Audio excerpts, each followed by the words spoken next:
Omusumba Sebaggala Ivan Samuel. Ebigambo bino nze mbikutuusaako. Era nga njagala okwebaza gwe zaatugoberera. Okuviira ddala gye twatandikira okutuuka kaakano. Tugenda kutandula n'ebigambo bino okumala ekiseera. Era njagala okwebaza Katonda kubanga onneegattako buli lunaku. Ebigambo bino tobinyumirwa wekka. Kkiriza otegeezeeko n'omulala. Omutegeeze naye atege alabe ebigambo bino. Asobole okubeera nga naye aganyulwamu ng'era azimbibwa nga naye bw'ozimbibwa. Tuzze twogera ku nsonga y'amaka. Ne twogera ekinaagatereeza.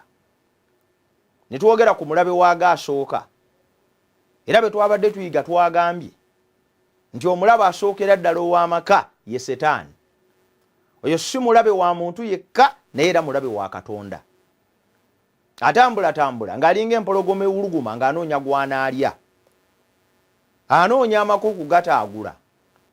Anoonya amaka okugamalamu emirembe. Anoonya amaka okugamalamu essuubi. Anoonya amaka okuganafuya. Akola butaweera okulaba nti oba nasanyula mukyalawo. Asanyuka nnyo nga mwawukanye. Anyumirwa nnyo ng'abaana bakuziddwa mu makaago bafuuse ebisassalala ebifongolosi n'abaana batategeerekeka. Oyo nno kyava yajja agatte agazikirize ate agabbeko byonna. Naye twagamba nti naye asobola okulwanyisibwa.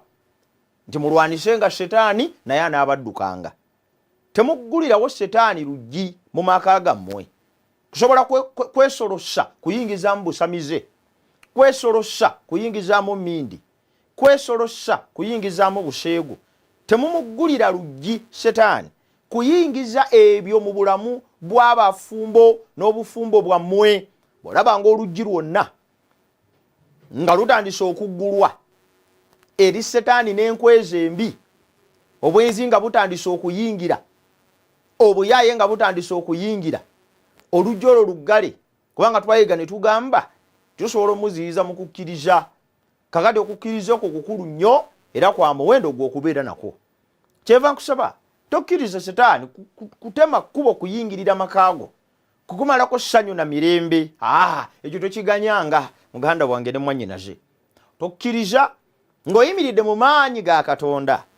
Amaka gonna agali eyo Setaani gagezezzaako kubawo emiwaatwa wano na wali. Ekyamazima kiri nti gajja kuwangula bwe ganaba gayimiridde mu kukkiriza wamu ne Katonda omutandisi waago. Katusabe tugende ku kyokuyiga eky'olunaku olwaleero. Mukama tukwebaza kubanga otuwadde obulamu. Weebala okutukuuma, weebala okutulabirira, weebala okutuliisa, okutunywesa awamu n'okutwambaza. Ekisa kyo n'okwagala wamu n'emirembe kakibeere wamu naffe. Otulungamye Mukama nga tuyiga era otusomese kuba agwo omusomesa asinga.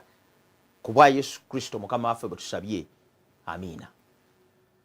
Olwaleero tugenda kwogera ku kyokuyiga kyaffe kiriko omutwe ogugamba nti essuubi ery'amaka agatabuse. Essuubi eri amaka agatabuse. Ekibi kikoze bubi amaka.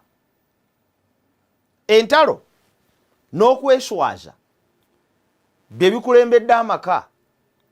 Era osanga omukyala ng'ali mu sitenseni, ali mu kuleekaana b'eruuyi n'eruuyi bajje, n'aswaza bba n'amulekaawo nga yenna afuuse bulere, n'ayogera ebigambo ne bitayisika mu kamwa, ng'ayogera ku mwami oba omusajja n'akikola eri mukazi we, n'ayogera ebigambo ebivundu eri omukyala. Okweswaza n'entalo kirabika nga be baana baliwo. Ekibi kirese endwadde n'okufa. Bantu balwadde. Amaka galimu ebirwadde bitategeerekeka. N'ebirala tebiyinza kunnyonnyolwa. Tetukoma bukomi kulwala naye n'okufa kujjira okwo. Nsonga lwaki amaka mangi gabonaabona ne ganyigirizibwa. N'abaana bangi obulamu obwafiira ddala ne bufaafagana. N'amaka mangi ne gasatuluka ne gaggwawo olw'okufa kwe yali agayimirizaawo. Amaka mazibu. Setaani agafudde ekintu ekizibu ennyo. Okulumwa n'okubonaabona. Obulumi n'okunyigirizibwa buli mu maka. Abantu bali mu maka naye bakaaba amaziga ag'omunda. Abantu bali mu maka naye bejjusa. abantu bali mu maka naye obulamu bwabwe bukulukusa amaziga agatagambwa. Abamu tebalina ngeri gye bavaamu, n'abalala tebalina ngeri gye bageegaana, n'abalala bandibadde bagafuluma mudda naye tewakyali kyakukola. Abamu bali mu kuza baana, abalala bali mu kuzaala musajja omu, naga nti njagala kuzaala musajja omu kaŋŋumire wano ngeri gye nnoonya abaana abana ate nga nnina babiri, kaŋŋume emyaka egiddako 5 nzaliremu ababiri abasembayo, saagala kumansamansa baana bazaale wamu mbagabire ekika kyewaabwe. Ekibi kireese obwetaavu obususse mu maka, obwavu obutagambika, n'okubanga abantu tebalina gye badda. Ekibi kireese emize emibi mu maka ng'obwenzi, obukaba, okwematiza n'ebirala ebyonoonya amaka, n'obufumbo n'obuteesigaŋŋana nawe obuyitirivu. Kati basebe ekibi kyonoonya amaka, ekibi kyonoonya obufumbo, ekibi kibuttattanye. Bw'omala ogatta ebyo byonna, obwetaavu obususse, obuteesigaŋŋana, buli omu ng'aketta ku munne. Tulina amaka nga buli omu aketta munne, abamu nga yakkiriza dda n'agamba oyo omukazi kamuleke akole byayagala, omusajja kamuleke akole byayagala, ng'omukazi yakkiriza n'omusajja nakkiriza. Kale buli omu n'abanga waali okukola byayagala, tekyali yeesiga munne. Alaga nti olw'okuba sikyamwesiga nange kankole ebyange, sijja kubona abo bw'abanga asazeewo bw'atyo naye kansalewo bwe nti. Luvannyuma emaka ne galumbibwa endwadde n'obulumi n'ebintu ebirala ebigasoomooza. Basibo ne banjabo njagala mbategeeze, Bayibuli eba ennyonnyola ku maka mu kitabo kya Isaaya essuula 1 onyo olw'okutaano n'olw'omukaaga waliwo ebigambo bye njagala okusomera. Omutwe gwonna gulwadde n'omutima gwonna guzirise, okuva munda w'ekigere okutuuka ku mutwe temuli bulamu, wabula ebiwundu n'okuzimba n'amabwa amavundu. Ebigambo ebyo binneewuunyisa, mbu tebibunizibwanga so tebisibibwangako so tebiteekebwanko mafuta. Kiki ekiddako eri amaka bwe gaba nga y'embeera gye galimu? Bayibuli egambye nti okuva gye gatandikira okutuusa gye gakoma malwadde, galinga amabwa agavunze agatasibwangako yadde ppamba, agatakamulwanga yadde okunyigibwa, agataweebwanga ddagala newankubadde okusiigibwako amafuta agawonya. Amaka y'embeera gye galimu.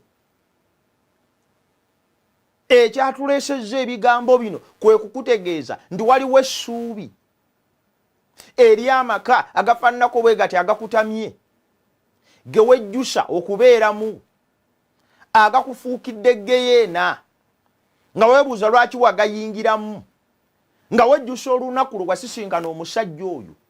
Buli lw'otunula ku mukazi oyo wejjusa olunaku lwe wamulabako. Kiki ekiddako eri amaka agafaanana bwe gatyo agatakyalina ssuubi? Isaaya 24:2 Bayibuli egambye ensi eritagatta ng'omutamiivu, eriyugumizibwa ng'ensiisira, okusobya kwayo kuligizitoowerera, erigwa n'etagolokka nate. Amaka gayuguma nga nsiisira, amaka gatagattanga mutamiivu, gagwa gakomyewo ne gagwamu omwezi, omukyala n'agenda ewaabwe n'omusajja n'agenda mu bibye. Luvannyuma lw'emyezi 3 ne bakomawo ne babeera bonna. Baba akabeerawo wiiki emu, wuuyo kwata wuuyo kwata, omusajja n'adduka n'anoba, n'asooka anobawo ennaku awo 3 nga tasula waka, ate n'adda wuuyo kwata, amaka gatagattanga mutamiivu. Abamu banobera Bulaaya, bali mu Buwarabu, bali mu biyumba bakola n'emirimu emirala. Amaka gatagattanga mutamiivu, taasulewo taasiibewo yali ku mumwa.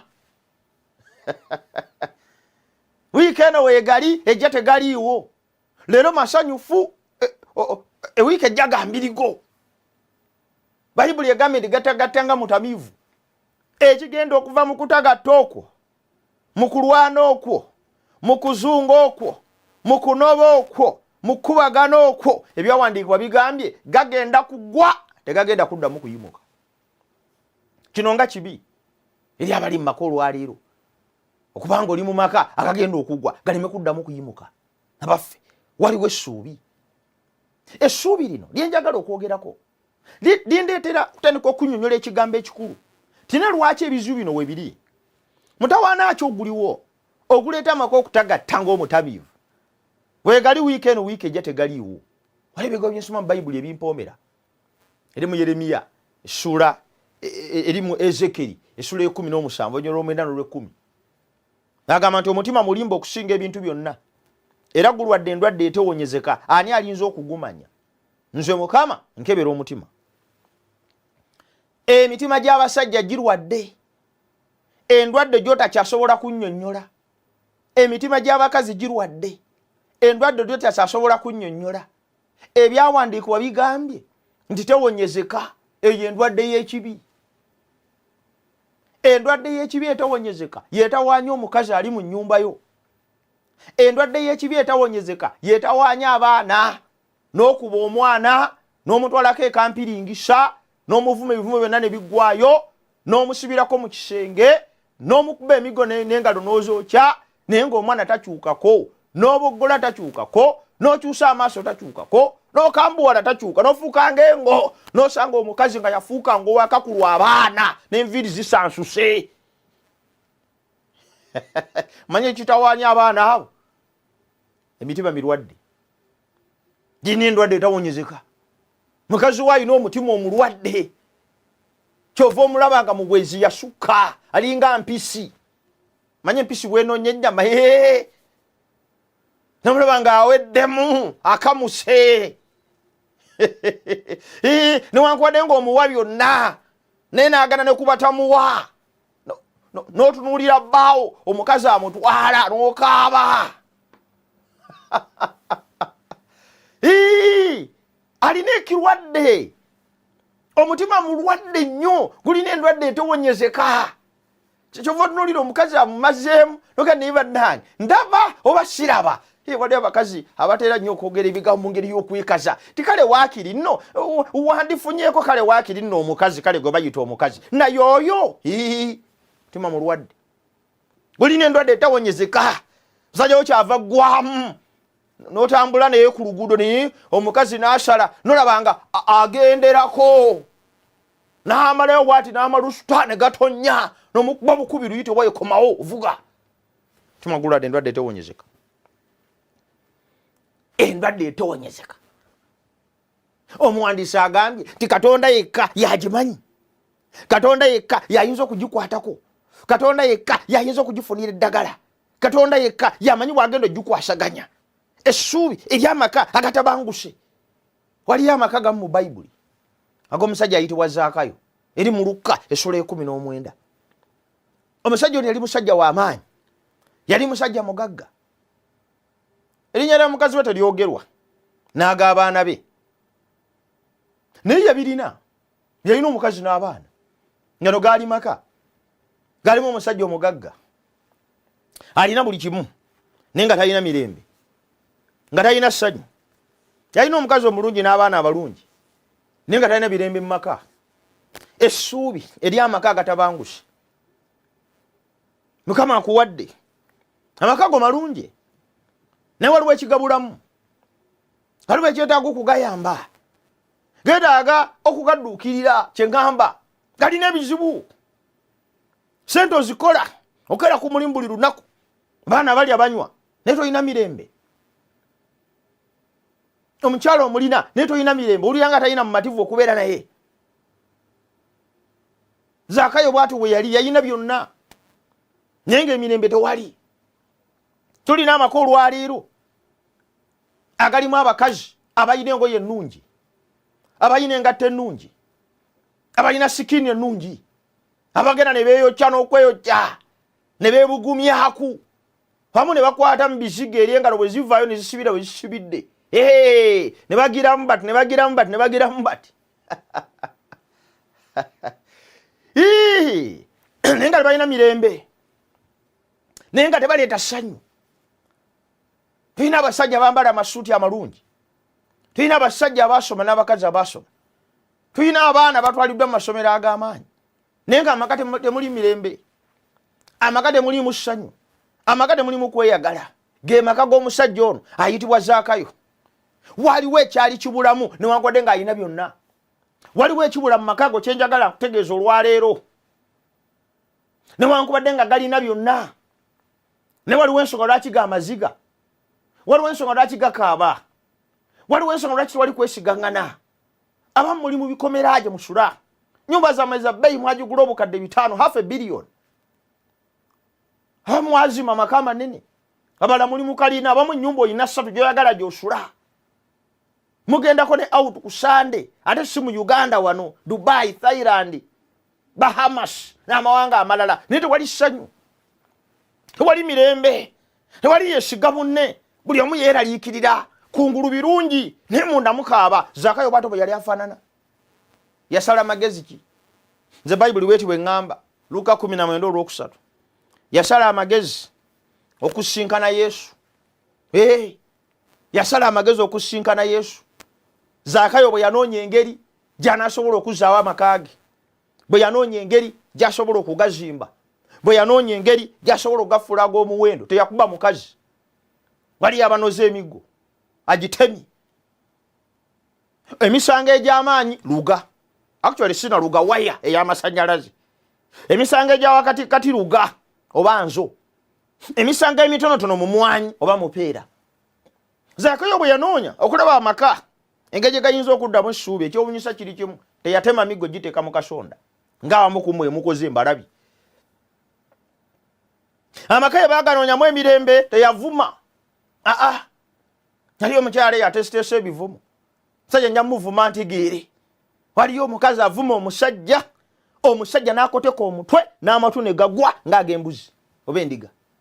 Avuma buvumi ate nga tannaba atandika butandisi. Naye nga buli kivumo kyaweereza kasaale ku mutima. Zaakayo bwe yanoonya emirembe mu maka ge teyavuma, teyayomba. Wali abastaging ennyombo, kazi n'akulinda nga wakatuuka tonnaba na kuyingiza kigere, n'ayimirira mu mulyango wakati. Jese bw'ovaawa obwenzi bwo bukutawaanya. Kale essaawa eno ofubutukawa tafuddeyo okumanya. Manyi wayinza okuba waliwo ebyafaayo bivuleeta okwogera bw'atyo, naye ate okwogera bw'otyo tegitaasa bizibu. It doesn't solve the problem. Ekizibu eky'obwenzi mu musajja tekisayirwa magezi nga weesimba mu mulyango n'omulawo ogubadde gusika enva nomugamba ovaawa. Ekyo si kyekisalira amagezi ekizibu ekyo. Manyi nti osaza amagezi gonna okulaba nti otereeza, okulaba nti oteekawo emirembe, okulaba nti ogasanyusa amaka, ogatadde mu serezo zonna, obatutte ku biiki balidde banywedde, obagulidde byonna. Naye Zaakayo yategeera waliwo ekirungo ekyetaagisa. Ekirungo ekyali kyetaagisa mu maka ge ye Katonda. N'amanya nti byonna byonna newankubadde n'omulimu omulungi nina buli kintu ekirungi, naye teeka okunoonya Yesu mulabe nga bw'ali. Ekibuuzo kibuuza gwe okikoze. Luka 19:5 lugamba, awo Yesu bwe yatuuka mu kifo waali n'atunula waggulu n'amugamba nti Zaakayo kamangu, kubanga leero kiŋŋwanidde okutula mu nnyumba yo. N'akka mangu n'amwaniriza ng'asanyuka. Ekyetaaga ekisinga obunene ye Katonda okutuula mu nnyumba yo. Kyandibanga kye kintu kyokka ekibula mu mukyala wo, ekibula mu mwami wo, ekibula mu baana bo. Kyandibanga kye kyokka ekibulamu. Njagala kusula mu nnyumba yo. Lye ddoboozi Yesu lye yawa Zaakayo. Amaka go geetaaga kubeeramu. Awo njagala okusula. Simanyi biki bisula wuwo.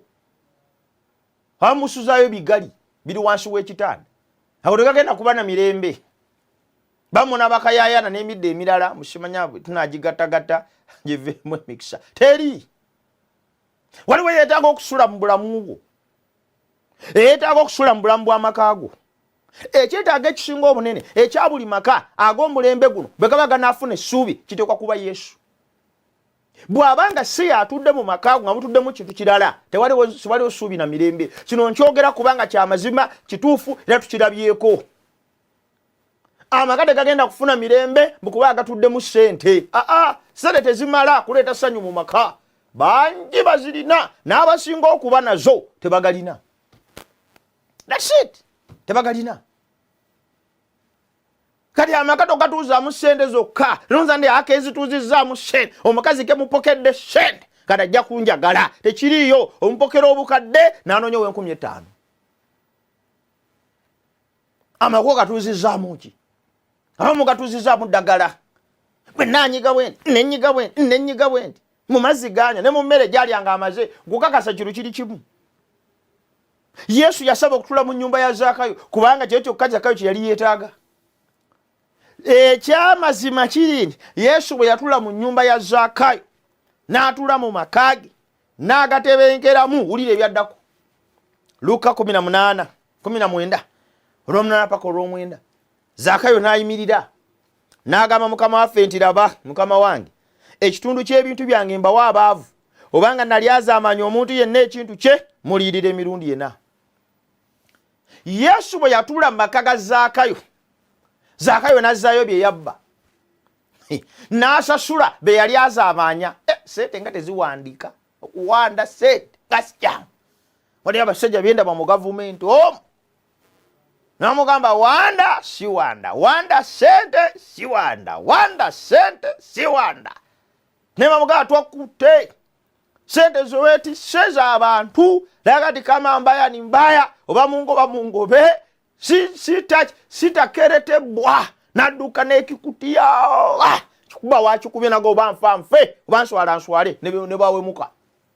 Sente nga teteeka naye Zaakayo agiwaayo. Aliyira bonna najjayo kofa ze zonna, banka n'agigula najjayo sente n'agabira abaavu, n'akola ekisinga n'ekyo ekimusuubirwamu kubanga waliwo Yesu eyayingira mu bulamu bwe. Kuno kwe kukyuka okw'amaanyi okwakasinza okubeerawo. Essuubi ery'amaka agatabanguse, essuubi ery'amaka agatawanyiziddwa ekibi, essuubi ery'amaka agaggwawo agaserebye mu kwagala, essuubi ery'amaka omusajja nga takyategeerekeka, omukazi takyategeerekeka, abaana tebakyategeerekeka, livaawa? Liva mu Yesu kujja kutula mu nnyumba eyo. Enkyukakyuka nerabika mu Zaakayo. Lwaki enkyukakyuka yalabika mu ye? Kubanga yali amaze okutuuzaamu oyo aleeta enkyukakyuka.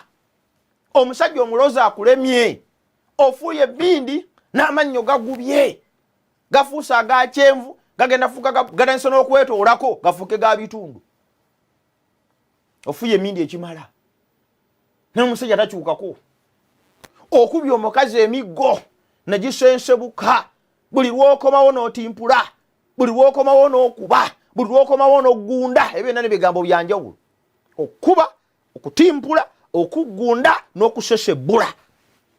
Naye obikoze byonna bina omukazi takyukako kubanga gwe gwatimpula okuva 26 paka kati ng'okyatimpula. Gwe amagezi gayinza kugamba talina gyakyukako.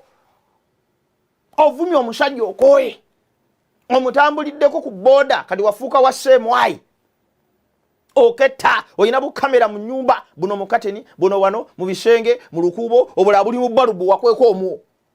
Takyukako, obulala buli mu masimu. Okoze kyonna ekisoboka, ebintu biganye. Waliwo eddagala ery'amaka agatabanguse, ng'eryo bwerijja togenda kwetaaga